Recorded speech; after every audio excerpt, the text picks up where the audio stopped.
तो स्वागत है दोस्तों आप सभी के लर्न में इस यूट्यूब चैनल पर। तो दोस्तों आज मैं बताने वाला हूँ टाइप्स ऑफ सेट। तो ये दो पार्ट्स में आने वाली है, जिसमें मैं सबसेट, पावर सेट, ये सब जो थोड़ा डीप है वो मैं अगली वीडियो में बनाऊंगा। तो सबसे पहले छोटे मोटे जो टाइप्स होते हैं उनके बारे में बात कर लेते हैं। तो सबसे पहला टाइप होगा हमारे पास एम्प्टी सेट। ठीक है, तो एम्प्टी सेट से नाम में ही खालीपन है, तो इससे पता लग गया होगा सेट किस टाइप का होगा। एक ऐसा सेट जिसमें एक भी एलिमेंट ना हो। तो डेफिनेशन भी कहती है एक set which have no elements in it, मतलब कि उसमें एक भी एलिमेंट ना हो, एक ऐसा सेट। ठीक है, तो उसको डिनोट कैसे करते हैं? बेसिकली हमारे पास कोई सेट होगा तो उसको हम डिनोट करने की भी डायरेक्शन होती होगी। तो एक तो इसे फाई होता है, ये सिंबल फाई बोलते हैं इसे। तो एक तो इससे डिनोट करते हैं, और एक होता है रोस्टर फॉर्म में जो सिंबल्स हम यूज करते हैं, जैसे कि हमने एलिमेंट्स को डिनोट कर देते हैं ना, कि जैसे हमारे पास कोई सेट है उसमें 1 2 3 एलिमेंट्स हैं, तो इसके अंदर एलिमेंट्स होंगे तब तक वो एम्प्टी नहीं होगा। जैसे ही मैंने उसके सारे एलिमेंट्स हटा दिए तो इसमें अभी कुछ भी नहीं है, तो जैसे ही कुछ भी नहीं होगा ना, वो एकदम से एम्प्टी सेट बन जाएगा। तो ये एक नोटेशन है, दो नोटेशन है जिनको हमें याद रखना है। और उसके कुछ हम उन सेट को थोड़ा ये भी बोलते हैं वर्ड सेट और नल सेट। ठीक है, एम्प्टी सेट के और दो तीन नाम होते हैं, जैसे इंसानों के नेम होते हैं ना, वैसे ही एम्प्टी सेट का भी दो तीन नाम है, दो ही नाम है। जैसे कि एक तो वर्ड सेट बोलते हैं उसे, एक नल सेट बोलते हैं। तो अब आते हैं एग्जांपल्स। एग्जांपल्स होते कैसे कि हमारे पास सेट है तो कैसा एग्जांपल होगा। तो बेसिकली मेरे पास एग्जांपल कैसा होगा, मेरे पास मान लो एक सेट है ए। ठीक है, तो मेरे से बोला जाए कि कोई एक्स है, वो नेचुरल नंबर में बिलोंग करता है, such that x square plus 1 is equal to 0। ठीक है, ये चीज पूछ ली। तो यहां से मेरे पास क्या होता है, मैं एक्स की वैल्यू निकालता हूं, जो एक्स की वैल्यू आएगी वो आंसर आएगा। तो अगर मैं इसको सॉल्व करूंगा तो मेरे पास क्या आएगा, x square plus 1 is equal to 0, मतलब कि एक्स स्क्वायर की वैल्यू -1 इसका अगर मैं रूट करूंगा तो x is equal two plus minus iota आएगा, जो एनसीईआरटी का आने वाला चैप्टर है। तो आयोटा आएगा। क्या आयोटा नेचुरल नंबर है? नहीं। तो नेचुरल नंबर नहीं है, मतलब कि इस सेट में कितने एलिमेंट है, एक भी एलिमेंट नहीं है। तो मैं इसको एम्प्टी सेट से ऐसे डिनोट कर दूंगा, या तो फिर मैं इसको लिख दूंगा 5। सो इसकी इंप्लीकेशन कैसे होगी, a इज इक्वल टू 5 मतलब कि एक एम्प्टी सेट है। ठीक है, तो अब आते हैं एक और एग्जांपल ले लेते हैं जिससे आपको थोड़ा और क्लेरिफिकेशन मिल जाए।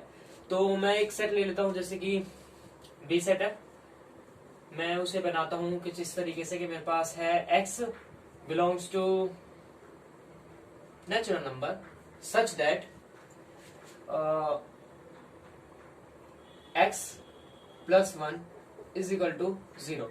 सो इसको भी सॉल्व करेंगे तो x की वैल्यू -1 आएगी। -1 के इस सेट में आता है क्योंकि x कहाँ पे है, नेचुरल नंबर में, तो वो इस सेट में आते हैं, तो इसको हम नल सेट बोलेंगे। ठीक है, नल सेट, वर्ड सेट या एम्प्टी सेट, हम कुछ भी बोल सकते हैं। और अगर हम और कुछ बात करें तो और बहुत सारे एग्जांपल्स बन सकते हैं जिसको आप ट्राई कर सकते हैं और आपको आराम से समझ आएगा। इतना बड़ा वो कॉन्सेप्ट नहीं है। आपको मेन किस चीज पे ध्यान रखना है, एम्प्टी सेट के सिंबल पे, जिसे हम 5 से डिनोट करते हैं। ठीक है, अब अगला आता है सिंगलटन सेट। सिंगलटन में नाम में ही सिंगल है, तो मतलब कि उसमें एक ऐसा सेट जिसमें खाली एक एलिमेंट आता हो, तो उसको हम सिंगलटन बोलते हैं। तो इसके एग्जांपल्स किस टाइप के होंगे वो जान लेते हैं, ज्यादा डेफिनेशन में कुछ रखा नहीं है। सो एग्जांपल्स की बात करें तो पहला एक एग्जांपल ले तो मेरे पास ए सेट है, x such that x square -1 is equal to 0 and x belongs to natural number. ठीक है, तो मेरे पास एक नंबर मैं इसको सॉल्व करूंगा तो मेरे पास क्या आएगा एलिमेंट। ठीक है, तो यहाँ पे क्या होगा, x square -1 is equal to 0, तो यहाँ से एक्स स्क्वायर की वैल्यू कितनी आएगी 1, और एक्स की वैल्यू आएगी +-1, जिसमें से हम लेंगे सिर्फ +1। क्यों? क्योंकि x जो है नेचुरल नंबर में बिलोंग करता है, -1 नेचुरल में है नहीं, तो इस सेट के अंदर कितना एलिमेंट आ गया, एक ही एलिमेंट आएगा। और जिसमें एक एलिमेंट हो, जिस सेट में भी एक एलिमेंट हो, उसे हम सिंगलटन सेट बोलते हैं।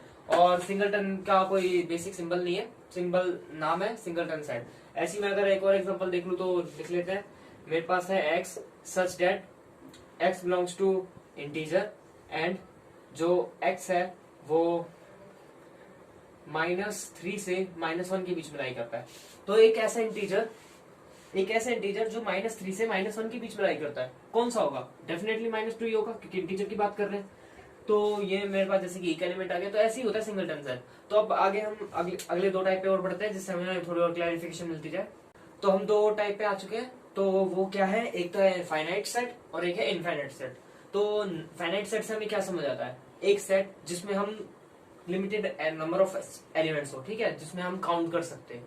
तो उसकी डेफिनेशन क्या कहती है, डेफिनेशन भी चले जाते हैं। एक सेट या तो फिर वो एम्प्टी हो, वर्ड सेट डेफिनेशन अभी बताइए, empty, void set, null set, कुछ भी बोल सकते हैं।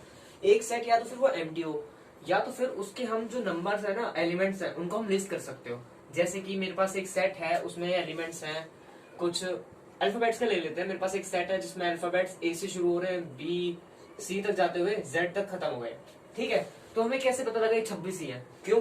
क्योंकि हम अगर उसे लिस्ट कर सकते हैं, मतलब कि ए वाले पे मेरे पास 1 पे ए है, 2 पे बी है, ऐसे जाते जाते 26 पे जाके खत्म हो जाता है। तो हम ये भी कह सकते हैं कि एक सेट जिसके अंदर हमें पता है कितने एलिमेंट्स कहाँ से शुरू हो रहे हैं, कहाँ से खत्म हो रहे हैं, हम उनको गिन सकते हैं, ठीक है। अब वो किसी भी कंडीशन में हम कैसे कैसे फॉर्मूला लगाएंगे गिनने के लिए, वो अलग अलग कॉन्सेप्ट है। तो फिलहाल के लिए अगर समझा जाए तो अगर हमें ये पता लग जाए कि जैसे हम उन्हें लिस्ट कर सकते हैं in terms of natural number. तो नेचुरल नंबर तो आपको पता होगा, नेचुरल नंबर एक बार जिसको नहीं पता एक बार बता देता हूँ। जो नंबर्स नॉन फ्रैक्शन होते हैं और 1 से शुरू होते हैं, इंक्लूडिंग 1, तो वो सारे नेचुरल नंबर होते हैं। तो जिन हम सेट के एलिमेंट्स को हम लिस्ट कर सकते हैं वो सारे फाइनाइट सेट होते हैं। अब इनफाइनाइट सेट पे आते हैं, तो इनफाइनाइट सेट जस्ट इसका अपोजिट है। इनफाइनाइट मतलब कि बहुत सारे, जिनको हम लिस्ट नहीं कर पाते वो सारे इनफाइनाइट सेट आते हैं। तो इन सबको जो काउंटिंग सेट ना, उन सबको कुछ नाम देते हैं, ठीक है। जैसे मेरे पास एक सेट है, अल्फाबेट्स का सेट ले लेते हैं, उसमें 26 एलिमेंट्स होते हैं। हमें कैसे पता लगा इस सेट में 26 एलिमेंट्स हैं, ठीक है। तो अगर इस कॉन्सेप्ट की बात करी जाए तो हम उसको बोलते हैं कार्डिनैलिटी ऑफ सेट, मतलब कि किसी सेट की कार्डिनैलिटी क्या है। ये डेफिनेशन बहुत आगे काम आने वाली है, तो अभी से दिमाग में बिठा लो कि कार्डिनैलिटी ऑफ सेट या नंबर ऑफ सेट, उस सेट के अंदर एलिमेंट्स कितने हैं, ठीक है। ये सेट में ये वाला सिंबल्स जो होता है उसको डिनोट कैसे करते हैं? डिनोट करते हैं एन ऑफ ए से। एन क्या है? नंबर ऑफ ए क्या है? सेट, मतलब कि उस सेट में कितने एलिमेंट्स हैं उसको हम कहते हैं कार्डिनैलिटी ऑफ सेट। जैसे कि अगर मेरे पास एक सेट है अल्फाबेट्स का, तो मैं पूछूंगा उस सेट की कार्डिनैलिटी क्या है, हम बोलेंगे 26। क्यों? उसके अंदर 26 एलिमेंट्स है, ठीक है। तो अब कुछ एग्जांपल्स देख लेते हैं जिससे हमें थोड़ी क्लैरिफिकेशन मिल जाए। तो अगर मैं फाइनाइट सेट की बात करूं, फाइनाइट सेट की अगर मैं कोई एग्जांपल्स देखूं तो मैं बोल सकता हूं एक set of even natural number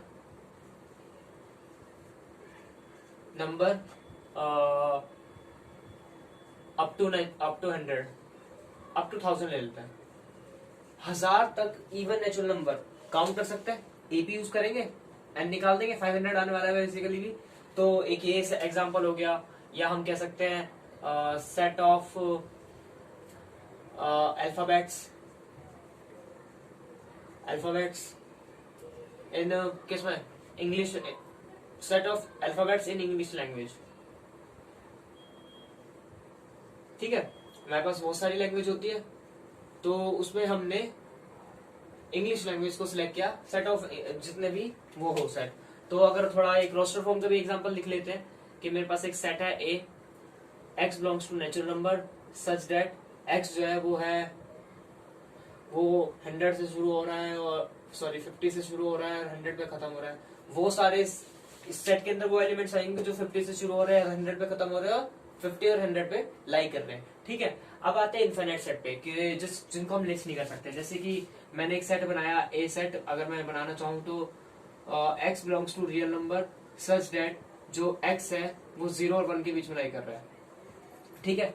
अब 0 से शुरू करो काउंटिंग करनी, कितने नंबर ऑफ एलिमेंट्स होते हैं रियल नंबर में, तो 1 तक कभी पहुंच नहीं पाओगे, ठीक है। तो यही होता है कि इनफाइनाइट सेट की डेफिनेशन कि हम गिन ही नहीं सकते कितने एलिमेंट्स हैं। और अगर आपको और एग्जांपल्स देखने हैं तो आप और एग्जांपल्स देख सकते हैं। क्या बनाया जाए कि set of all real numbers, जितने भी रियल नंबर्स हैं उनका अगर मैं सेट उठा के देखूं तो मेरे पास क्या आने वाला है? इनफाइनाइट सेट आने वाला है, ठीक है। तो यही चीज है बेसिकली कि क्या क्या होता है इनफाइनाइट सेट। तो अब हम थोड़ा बहुत इक्वल और इक्विवेलेंट सेट के बीच में डिफरेंस देखेंगे। तो हम आगे बढ़ते हैं। अब हमारे पास है इक्वल और इक्विवेलेंट सेट। सबसे पहले डेफिनेशन समझ लेते हैं, फिर हम एग्जांपल से और जल्दी क्लियर कर लेंगे। तो इक्वल सेट की डेफिनेशन क्या कहती है? दो सेट ए और B are set to be equal if every elements of A is a member of B. मतलब कि ए के सेट के अंदर जितने भी एलिमेंट्स होंगे वो सारे बी में होने चाहिए, ठीक है। एंड वाइस वर्सा, एंड का मतलब है दूसरी कंडीशन भी होल्ड करनी चाहिए चाहे कुछ भी हो जाए। तो एंड वाइस वर्सा बोला है, मतलब कि अगर ए सेट के एलिमेंट सारे के सारे अगर बी में बिलोंग करते हैं तो बी के जो सारे एलिमेंट्स हैं वो ए में होने चाहिए। मतलब कि ए सेट में जितने भी मेंबर्स हैं, ठीक है, वो सारे बी के अंदर तो लाई करने ही चाहिए, ठीक है। मतलब कि यहाँ पे जो भी है मेरे पास एलिमेंट्स वो सारे बी के अंदर होने चाहिए, और जो बी के अंदर एलिमेंट्स है ना वो सारे ए के अंदर होने चाहिए। तब वो सेट इक्वल हो जाता है, ठीक है। और अगर मैं इक्विवेलेंट सेट की बात करूं तो इक्विवेलेंट सेट कहता है कि इफ दो set are equivalent if their cardinality are same. Cardinality अभी बताया मैंने कि उस सेट के अंदर नंबर ऑफ एलिमेंट्स है। तो वैसे ये टू सेट्स फाइनाइट सेट लिख सकते हैं हम लोग, टू फाइनाइट सेट, फाइनाइट कर दो, ठीक है। तो दो फाइनाइट सेट इक्विवेलेंट होंगे अगर उनकी कार्डिनलिटी सेम होगी। तो कार्डिनलिटी मतलब कि नंबर ऑफ एलिमेंट्स सेम होंगे, मतलब कि दोनों सेट में नंबर ऑफ एलिमेंट्स सेम होनी चाहिए। हमें मतलब नहीं है उस सेट में एलिमेंट्स क्या है। तो मैं कुछ एग्जांपल से बता देता हूँ। सबसे पहले इक्विवेलेंट सेट कैसे होता है। अगर मैं कोई एग्जांपल देखूं तो मेरे पास है ए सेट है, मेरे पास 1 2 3 4 5, ठीक है। और मेरे पास बी सेट है ए ई आई ओ यू, सेट ऑफ वोवेल्स। और सी सेट ले लेता हूं मैं, क्या लूं, सी सेट ले लेते हैं x belongs to natural number such that x की वैल्यू लाई करती है 1 से 100 के बीच में, ठीक है। तो अब बात करते हैं क्या क्या हो रहा है, ठीक है। सबसे पहले हमें देखना है नंबर ऑफ एलिमेंट्स कितने हैं। तो अगर मैं सेट ए की बात करूं तो सेट ऑफ ए में नंबर ऑफ एलिमेंट्स कितने हैं, 1 2 3 4 5, तो मैं 5 लिख दूंगा, ठीक है। अब मैं जाता हूँ सेट बी पे, number of elements in set B कितने हैं, 1 2 3 4 5, 5 एलिमेंट है, ये भी 5 कर दूंगा। अब क्या करना है, सी सेट के नंबर ऑफ एलिमेंट्स देखता हूँ। तो सी सेट क्या कहता है, सी सेट कहता है एक्स वो है जो नेचुरल नंबर है और वो 1 से लेके 100 तक है, तो कितने होंगे, 100 ही होंगे, ठीक है।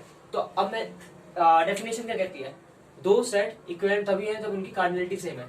तो यहाँ पे n of a is equal to n of b है, इन दोनों में नंबर ऑफ एलिमेंट्स इक्वल है, तो a और b इक्विवेलेंट है, a and b are equivalent.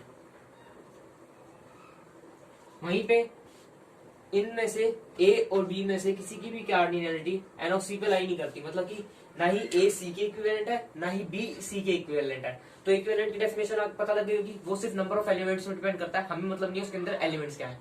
वहीं पे जो इक्वल सेट है वो उनकी डेफिनेशन पर डिपेंड करता है। जैसे कि अगर मैं कोई एग्जांपल उठा लेता हूं तो मैंने उठाया एग्जांपल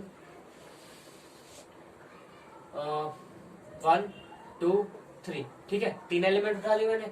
और दूसरा सेट उठाया मैंने, बी सेट है, x belongs to natural number such that जो x है वो शुरू की क्या है बोलूं मैं, x इज लेस देन 4, ठीक है।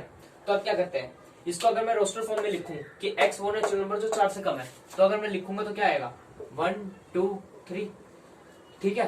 तो अब देखते हैं a के जितने भी एलिमेंट्स हैं क्या वो b में लाई करते हैं, 1 2 3 a में लाई करते हैं, और इसमें भी 1 2 3 लाई करते हैं। तो a के सारे मेंबर b में लाई करते हैं और b के मेंबर अब देखेंगे a में लाई करते हैं, 1 2 3 लाई करता है इसमें, क्या इसमें लाई करता है, हाँ करते हैं।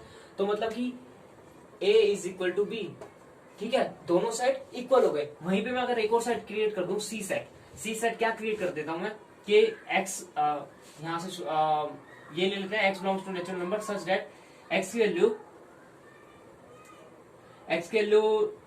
लेस देन 10 है, ठीक है। तो मैंने ले ली x की वैल्यू लेस देन 10। तो इसको अगर मैं रोस्टर फॉर्म में लिखना चाहूँ तो क्या आएगा रोस्टर फॉर्म में, देखते हैं रोस्टर फॉर्म में क्या आने वाला, देख लेते हैं। चलो ठीक है, x वो नेचुरल नंबर जो 10 से छोटे हैं। 10 से छोटे कौन कौन से हैं, 1 से शुरू होते हैं, 2 और ऐसे जाते जाते 9 तक रुक जाएंगे। इक्वल टू साइन नहीं है तो 10 नहीं लेंगे, ठीक है। अब बात करते हैं ए और बी तो इक्वल बता दी मैंने, अब नॉट इक्वल की भी एक बार बता होना चाहिए। अब देखते हैं क्या ए सेट के सारे एलिमेंट बी में लाई करते हैं, ए सेट में कौन से 1 2 3, क्या वो बी के अंदर है, हाँ है, 1 2 3 4 9 तक है तो 1 2 3 तो होंगे। अब देखेंगे क्या बी के सारे एलिमेंट ए में लाई करते हैं, बी सी में 1 2 3 एलिमेंट्स है, सॉरी 9 तक एलिमेंट्स है, क्या वो सी में लाई करते हैं।